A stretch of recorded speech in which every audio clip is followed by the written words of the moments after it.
Horizontal projection. Horizontal projection क्या होती है कि जैसे मान लीजिए आप किसी हाइट के ऊपर खड़े हो, आप किसी हाइट के ऊपर खड़े हो और वहां से कोई चीज जो है वो फेंक रहे हो, तो होगा क्या कि वो कुछ देर के लिए तो वो सीधी जाएगी, पर उसके बाद क्या होगा, वो इस तरीके से कोई भी चीज आप कभी ये अपने आप करके भी देख सकते हो, आप उसको फोर्स लगा के फेंकिए तो थोड़ी देर के लिए सीधी जाएगी और उसके बाद इस तरीके से इस मोशन में वो क्या करेगी, नीचे की तरफ धरती के पास पहुंच, धरती के उस पर पहुंच जाएगी। ठीक है, ये जो इसकी इनिशियल वेलोसिटी जो आपने लगाई वो u है, और ये जो इसकी ओ पी जो यहाँ से आ रही है इसका जो ए तक, ये इसकी ट्रेजेक्टरी मोशन है। ठीक है, जो इसकी बॉडी है, तो हम पहले क्या लिखेंगे, कंसीडर प्रोजेक्टाइल। मान लीजिए कोई प्रोजेक्टाइल है, आप कुछ भी हो सकता है, जैसे कोई गेंद हो सकती है, कोई पत्थर हो सकता है, हम गेंद मान लेते हैं, उसको हम हॉरिजॉन्टली किसी चीज को इनिशियल वेलोसिटी u के साथ किसी टावर से या किसी लैंडर के ऊपर से हमने इसे फेंका। As it moves it cover the horizontal distance, कुछ देर के लिए हॉरिजॉन्टल डिस्टेंस कवर करेगी और उसके बाद वो नीचे गिरेगी। उसमें क्या क्या चीजें आएंगी देखिए, एक तो ग्रेविटी के थ्रू गिरेगी वो, ठीक है, जी के according. Let it makes time T to reach the ground, हम मान लेते हैं कि ये ग्राउंड में पहुंचने के लिए टी टाइम लेती है। Let it takes time T to reach at A, ground में पहुंचने के लिए ए टाइम लेती है। Let the horizontal distance travel, तो हॉरिजॉन्टल डिस्टेंस कितना कवर करेगी वो, हॉरिजॉन्टल डिस्टेंस ट्रेवल्ड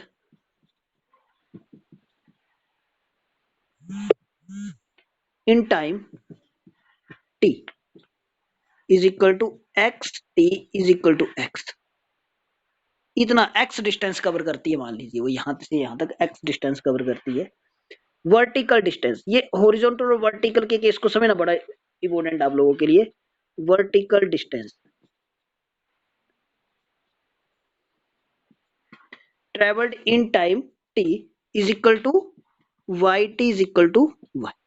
वर्टिकल ये वाई डिस्टेंस कवर करती है और हॉरिजॉन्टल एक्स डिस्टेंस कवर करती है।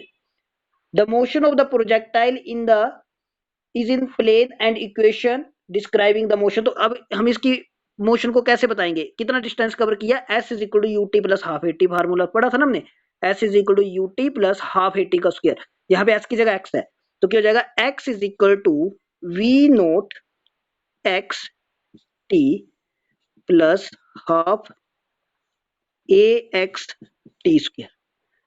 ये हॉरिजॉन्टल के लिए यूज होगा, और वर्टिकल के लिए y is equal to v naught y t plus half a by t का स्क्वायर। जब हमने पहले किया तो मैंने आपको बड़े अच्छे तरीके से ये समझा चुका हूं, आपने सिर्फ आपको ये दो चीजें पता होनी चाहिए, x is equal to v naught x t plus half x t का स्क्वायर आया कहां से, वो मैं यहाँ पे लिख देता हूँ, s is equal to u t plus half a t square. अभी मैंने परसों चौथी किया था ये टॉपिक, है ना, s is equal to u t plus half a t square, यहाँ से ये हम आपने लिया, ये इक्वेशन आ गई। अब हम इसका एक एक पार्ट करेंगे, पहले क्या करेंगे, फॉर हॉरिजॉन्टल मोशन। अब हॉरिजॉन्टल की बात आएगी तो हम x के साथ डील करेंगे, और y वर्टिकल की बात आएगी तो y के साथ। For horizontal motion, horizontal motion में v नॉट x u के बराबर हो जाएगा, ठीक है, वेलोसिटी जो u के बराबर हो जाएगी, v नॉट x u के बराबर हो जाएगा। और हॉरिजॉन्टल के केस में हमेशा एक्सलेशन ड्यू टू ग्रेविटी नहीं होती, वहां पे ax क्या हो जाएगा, जीरो हो जाएगा। हॉरिजॉन्टल मोशन में v नॉट x u के बराबर और ax जीरो होगा, because there is no change in the velocity, velocity में कोई चेंज नहीं आ रहा है इन द हॉरिजॉन्टल मोशन में, ठीक है, तो ax क्या हो जाएगा, जीरो। जब वेलोसिटी में चेंज आता है तभी एक्सेलरेशन पैदा होती है, आपको याद होगा एक्सेलरेशन की डेफिनेशन क्या है, change in velocity with respect to time is called acceleration. पर जब किसी वेलोसिटी में कोई चेंज ना आए तो उसमें कोई एक्सेलरेशन होती है, क्योंकि ये u कुछ टाइम के लिए लगेगा, उसके बाद ये अपने आप खत्म हो जाएगा, ठीक है।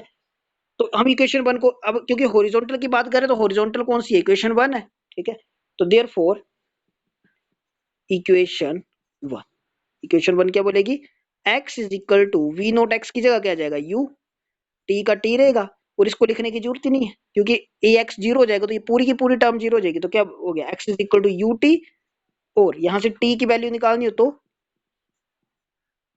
x upon u, equation number three. ये हमने टाइम निकाले, t is equal to x upon u. For vertical, ये हॉरिजॉन्टल के लिए आया, फॉर वर्टिकल और vertical motion v note y। अब वर्टिकल के केस में देखें तो जो गिर रही है वो किसी वेलोसिटी के अकॉर्डिंग नहीं गिर रही, किसके थ्रू गिर रही है, एक्सेलरेशन ड्यू टू ग्रेविटी। तो v नोट y क्या हो जाएगा, जीरो। ठीक है, v नोट y जीरो और A Y is equal to minus G.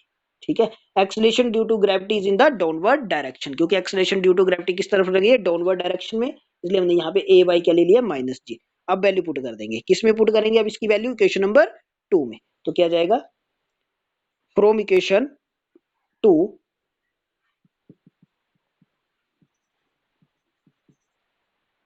ठीक है। अच्छा, y को भी हम यहाँ पे नेगेटिव, या तो इन दोनों को पॉजिटिव ले लो, पर असली जो ठीक तरीका वो क्या है, y को हम क्या लेंगे, माइनस वाई। क्यों, अब बताता हूँ। Minus y is equal to v naught y zero, खत्म। ए वाई की वैल्यू माइनस जी, तो minus half g t square. यहाँ पे y is taken as negative as downward direction with respect to O. y की value जो हमने, देखिए height तो होती है जो जब हम कोई चीज को उठाइए तो पहले से यहाँ पे, अब ये जाकर है, इसकी हाइट कम हो रही है।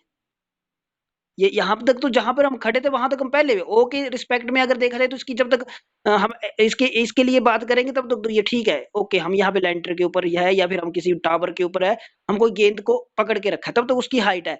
अब इसकी हाइट क्या होगी, डिक्रीज होना शुरू होगी। जब हमने फेंक दिया तो डिक्रीज होना शुरू होगी। ये डिक्रीज होने के कारण वाई की वैल्यू क्या आ जाती है, माइनस आ जाती है, जब ये डाउनवर्ड डायरेक्शन में चलता है। तो इसलिए वाई की वैल्यू हमने यहाँ माइनस ली, माइनस से माइनस यहाँ पे कट गया। ठीक है, तो y क्या आ गया, y is equal to half g t का स्क्वायर। इसे इक्वेशन नंबर 4 मान लीजिए। ठीक है, अब इक्वेशन 3 में आपको 4 टी की वैल्यू पता है। ठीक है, put value of t from equation 3।